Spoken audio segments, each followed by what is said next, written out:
ဦးဆုံးကတော့ဒီရှင်းနေတယ်ကျမကတလျှောက်လုံးကဒီ case တွေကိုသူများရဲ့အမှုတွေကိုလိုက်ဖြေရှင်းတယ်လိုက်ဖြေရှင်းနေတဲ့သူဆိုတော့ကို case ကိုလည်းကိုယ့်ကိုရှင်းမယ်လို့ဆုံးဖြတ်တာပေါ့နော်ငါရင်ဆိုင်တယ်ရှင်းနေမလို့ဘူးပေါ့အဲ့လိုပြောတဲ့အခါကျတော့ဒီ SCU ရဲ့ advisor team ကပေါ့နော်ဒီ advisor team ကအဲ့လိုဖြေရှင်းလို့မရဘူးပေါ့နော်ဒီကိစ္စကခက်ခဲနေနေတယ်ပေါ့နော်နောက်ွယ်မှာလည်းဒီနိုင်ငံရေးကိစ္စတွေကပါတဲ့အခါကျတော့စနီးဒီချာဒီချက်ချာပေါ့နော်ဟိုပြင်ဆင်ပြီးတော့တိုင်ပင်ပြီးတော့လုံးဝရမယ်ဆိုပြီးတော့ဒီပြောခဲ့တယ်ပေါ့ပြီးတော့တစ်ချိန်တည်းမှာလည်းပဲအကြောင်းအရာနှစ်ခုကရင်ဆိုင်ရတာ66ခါတရားရုံးကိုမရောက်ခင်ရဲစခန်းမှာလည်းတစ်လလောက်ကြာတစ်နှစ်လောက်ကြာတယ်ပေါ့ပြီးတော့မှဒီတရားမပေါ့တရားမမှာလည်းပထမဦးဆုံးကသူက notice ပေးတာအဲ့ notice ကိုပြန်ဖို့အတွက်ကိုဒီခက်ခဲရှိရပေါ့နော်ပေါ့ကိုရေးပြီးပြန်လိုက်လို့မရဘူးရှင်းနေကြပါပြန်ရမယ်ဆိုတော့အဲ့မှာရှင်းနေကစရှာတယ်ဝေးကြီးအဆင်မပြေဘူးပေါ့နော်အဲ့ချိန်မှာ SCU ကလည်းစောက်ဖွဲ့တာကဒီဘက်မှာလည်းဒီအမှုကြီးကိုမှပဲငွေရသုံးလိုက်လို့မရဘူးဟိုအဖွဲ့ရဲ့ရက်တီရေးအတွက်တခြား case တွေအတွက်လည်းငွေသုံးရတာဆိုတော့အဲ့ချိန်မှာအရင်အခက်ခဲဆုံးကာလကိုဆိုင်ရတယ်ပြီးတဲ့အချိန်မှာဒီ human rights lawyer နဲ့တွေ့ရပေါ့နော်တွေ့ရတဲ့အခါကျတော့သူကနေပြီးတော့မတွေ့ခင်မှာပေါ့နော်ဒီ FOE freedom of expression ဖွဲ့ရညီမလေးတယောက်ကနေပြီးတော့ခွင့်ပြုပေးပြီးတော့ဒီတွေ့ပြီးရပေါ့နော်တွေ့ပြီးတဲ့အချိန်မှာဆရာဦးရောဘတ်ဆန်ကလည်းဒီလူချင်းချင်းပဲလက်ခံနေတယ်ပေါ့နော်ငွေချင်းမောက်အနေနဲ့ပြောမယ်ဆိုလို့ရှိရင်မြန်မာနိုင်ငံမှာကအောက်ထစ်ကဒီလိုအမှုတွေကို10%ယူကြတယ်ပေါ့သိန်းပေါင်း18000ဆိုရင်တော့ငွေကြေးရတွက်ကြည့်ပါတော့ကျွန်မအနေနဲ့လုံးဝမတတ်နိုင်ဘူးနောက်တရားရုံးစီရှိရပြီးတော့တရားရုံးမှာကဒီတရားမရဲ့သဘောကအဲ့လိုမျိုးပေါ့နော်ငင်းချက်တွေထုတ်တဲ့အခါကျရင်ဒီကန့်ကွက်လွှာတွေတင်များတဲ့အခါကျလို့ရှိရင်မြို့နယ်ကနေပြီးတိုင်းကနေပြီးတော့နေပြီးတော့ခရိုင်ပေါ့ခရိုင်တိုင်းနေပြီးတော့အဲ့လိုမျိုး step by step သွားတဲ့အခါကျတော့အဲ့လိုမျိုးသွားလိုက်ပြန်လာလိုက်သူ့ဘက်ကတက်လဲကိုကလိုက်ကိုဘက်ကတက်အဲ့လိုမျိုးတွေကိုကျွန်မအစတော့ကအဲ့လောက်ထိမသိခဲ့ဘူးပေါ့နော်ကိုအမှုတကယ်ရင်ဆိုင်လာတဲ့အခါကျတော့မှ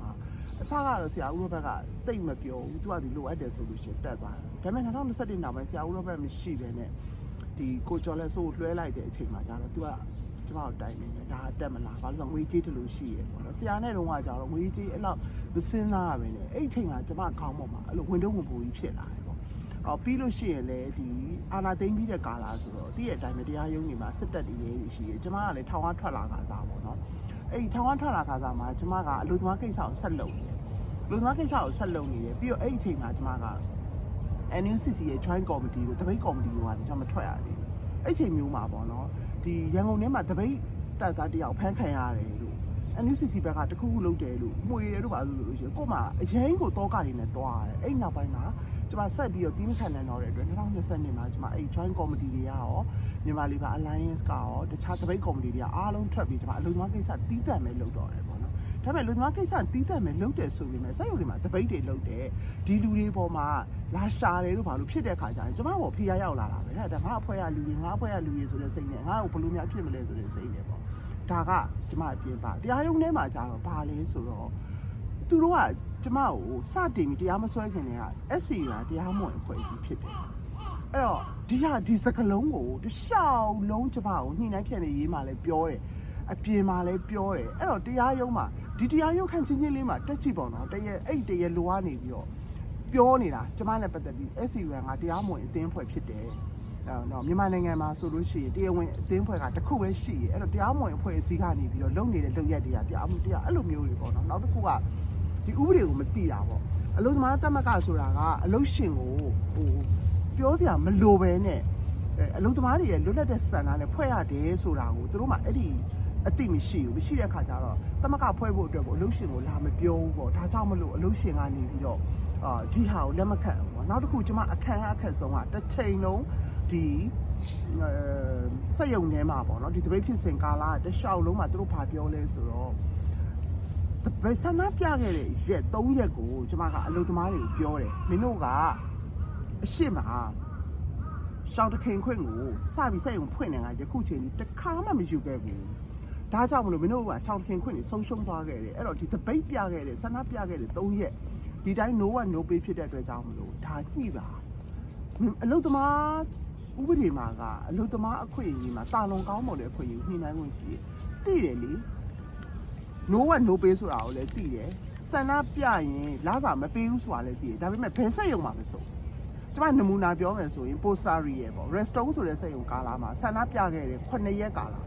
တပိတ်ပြန်သိမ်းတဲ့အခါမှာကျမတို့ကဒီ9ရက်အတွက်ကို3ရက်စာသို့မဟုတ်4ရက်စာဒေးချင်းထည့်ပေးပါလို့တောင်းပါလို့အလုပ်သမားတွေကိုမှားထားတဲ့အချိန်မှာလုပ်ငန်းရှင်ကဒီမန်နေဂျာကိုပြောလိုက်တယ်အလုပ်သမားတွေကိုပြောလိုက်ပါ9ရက်အတွက်ဒေးချင်းမဖြတ်ဘူးဒေးချင်းပေးရတယ်လို့ဒါဒီလိုလုပ်ငန်းရှင်တွေရှိခဲ့ဘူးလေဘယ်သူမှတောင်းကြမလို့အဲ့တော့ handy မှာအလုပ်သမားတွေကတောင်းမယ်လို့ပြောတာဥပဒေမှာမပါဘူးဆိုပြီးတော့အဲ့ဒါကို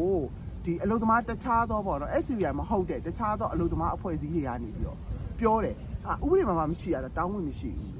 အဆိုလိုချင်တာကအလုပ်သမားဥပဒေဆိုတာကတခုတည်းရှိတာမဟုတ်ဘူးတခြားဆက်ပတ်သက်တဲ့အလုပ်သမားဥပဒေအများကြီးရှိတယ်လို့ international labor standard တွေလည်းရှိတယ်အဲ့တော့ကျမပြောချင်တာက handy ဘက်ကတရသေးကင်ဆွဲထားတာကကျမမှားတယ်ခုနကပြောတဲ့လူတွေကမှန်တယ်ဘာဖြစ်လို့လဲဆိုတော့ဥပဒေမပါတဲ့အချက်ကိုဒေါ်မမျိုးကြီးကတောင်းတယ်အဲ့တော့မတော်မမျိုးရဥပဒေမသိဘဲနဲ့ဒီအလုပ်ကိုလုပ်တယ်ဆိုတော့ဒီလိုစကားလုံးမျိုးတွေကကျမတို့တစ်ချိန်လုံးထိုးနေလာတယ်သူတို့မသိတာကဟိုဘက်ကဒီတပိတ်မောက်တဲ့3ရက်ကိုတောင်းဝင်မရှိဘူးဆိုတဲ့လူကအလုပ်သမားပြဿနာတွေကိုဘယ်နှခုဖြေရှင်းခဲ့ဘူးလားအလုပ်သမားအရေးကိုဘယ်လောက်ထိထဲထဲဝင်လုပ်ခဲ့ဘူးလားလဲအလုပ်သမားဥပဒေကိုဘယ်လောက်ထိကင်တွယ်ပြီးတော့နားလေတဲ့လဲဆိုတာပုံမှာမတိုင်းတာပဲနဲ့တစ်ချိန်လုံးကျမကိုအဲ့ထိုးနေတဲ့ဒဏ်ကိုကျမမခံနိုင်တာကျမရဲ့လုပ်နေတဲ့အလုပ်ကျမရဲ့ professional အလုပ်ကိုထိခိုက်တယ်ကျမကိုလည်းစော်ကားတယ်အလုပ်သမားဥပဒေကိုနားမလည်ပဲနဲ့အလုပ်သမားတွေဥဆောင်နေတဲ့စကားလုံးကအလုပ်သမားတက်မှတ်ကဥဆောင်နေတဲ့လူတစ်ယောက်အနေနဲ့ကရှေ့ဆက်ဖို့အတွက်ကိုဘယ်လိုမှပေါ့နော်ခွန်အားကျမနောက်လိုက်တယ်ရတယ်ကျမဘယ်လိုထင်မလဲဆိုတော့ကဲစဉ်းစားကြည့်တယ်မအောင်ဒေါ်မျိုးကြီးကနေပြီးဒီတပိတ်ကိုဥဆောင်လိုက်တာဒီလိုဖြစ်သွားတယ်ဆိုတော့အခုပဲတရားရင်ဆိုင်ရဒီအလုပ်သမားတွေဘာနဲ့နာချင်းမှမရဘူးဆိုတော့အလုပ်သမားတွေကကျမကိုယုံကြည်မှုမရှိဘူးဆိုကျမဘယ်လိုရှေ့ဆက်ပြီးဒီအဖွဲ့ကိုဥဆောင်နိုင်လဲပေါ့နော်အဲ့တလျှောက်လုံးကျမခံစားခဲ့ရတယ်ဆိုတော့အဲ့ဒါပဲတရားလိုသက်သေတွေရောရှင်းနေရောကနေကတရားဝင်အဖွဲ့အစည်းလားနေကဥပဒေကိုနားလဲသလားဒါမတောင်းရဘူးဆိုတာနားမလဲဘူးလားဆိုတော့တခေါ်မဲရှိနင်တို့ labor international labor standard ကိုနင်တို့ဘယ်လောက်သိတယ်လဲအလုပ်သမားဥပဒေမှာဥပဒေနဲ့တာလုံကောင်းမွန်သောအခွင့်အရေးကိုတောင်းဝင်ရှိဆိုတာနားလဲလားတောင်းတယ်ဆိုတဲ့ကဥပဒေမပါလို့တောင်းတာဥပဒေမပါရင်တောင်းဖို့မနေတော့တရားစွဲလို့သာတန်းပြောမှာပေါ့နော်ဒါလောက်အထီကိုတော့သူတို့ level ကဘယ်လောက်လဲတော့မသိဘူးကျမအဲ့ဒါကိုတစ်ချိန်လုံး9နှစ်ကျော်ရှင်းနေခံခဲ့ရတော့ကျမအဲ့ဒါကိုလုံးဝမခံနိုင်ဘူးတရားခွင်ထဲမှာလည်းအဲ့ကိစ္စနဲ့ပတ်သက်ပြီးကျမတို့အကြီးကျယ်စကားများတယ်ဒေါသထွက်တယ်ကျမရှင်းနေရကျမကိုဘယ်လိုလဲဆိုတော့နောက်ထပ်ပုံမှန်တစ်ခုထပ်မကတ်အောင်ပေါ့တရားရုံးကိုမထင်မဲမြင်ပြုရဲဆိုတဲ့ပုံမှန်ထပ်မကတ်အောင်ဒါလीပြောခဲ့လို့ကျမအဲ့ဒီစိတ်ကလीကျမကိုတော်တော်စိတ်ထောင်းကိုကြည်ဖြစ်စေတယ်အဲ့လိုတရားခွင်ကပြန်လာပြီးရဲ့တောက်ပိုင်းမှာကျမကရှစ်ဆက်ပြီးအလုံးလုံးချင်တဲ့စိတ်တွေပါပျောက်သွားတယ်ပေါ့ဒါကြောင့်မလို့ခါတလေကြားလို့ရှိရင်အဲ့ဒီကိစ္စတွေဆိုတာပြန်လည်းမတွေးချင်ဘူးပြန်လည်းမပြောချင်ဘူးဘာလို့လဲဆိုတော့ကျမခံစားခဲ့ရတာကိုကျမအပြင်ဘယ်သူမှနောက်ထပ်တယောက်ကနားမလဲနိုင်ဘူးပေါ့နော်တစ်ချိန်ကဒီသူတို့ဘက်ကတက်တယ်ကကျမကိုလည်းညှိုးကောင်းကောင်းထိုးပြီးပြောတဲ့အချိန်မှာကျမရှင်းနေရကျမတားတော့ဒီကျမရှင်းနေရပြောတယ်ခင်ဗျားနဲ့အနေနဲ့ဒေါ်ဝင်းမျိုးရအဲ့လောက်ပြောခွင့်ရှိရပါဘာလို့လဲဆိုတော့ခင်ဗျားတို့သူ့ကိုပြောတာနဲ့တော့မှစဉ်းစားကြည့်ခုနှစ်တည်းကျော်ရှင်းနေခင်ဗျားတို့ပြောသမျှကိုဒီရဲ့ခွင်ထဲမှာချင်းချင်းလေးမှာသူနားထောင်ခဲ့ရတာခင်ဗျားတို့ကိုချင်းစာပါတယ်အဲ့တော့ကျမခံစားခဲ့ရတာကိုကျမရှိနေရအမြဲတမ်းဒီယုံငိမ့်မှာပါလာတဲ့အတွက်ကြောင့်မလို့သူကပို့ပြီးတော့တိရပို့နားလဲတယ်ပေါ့နော်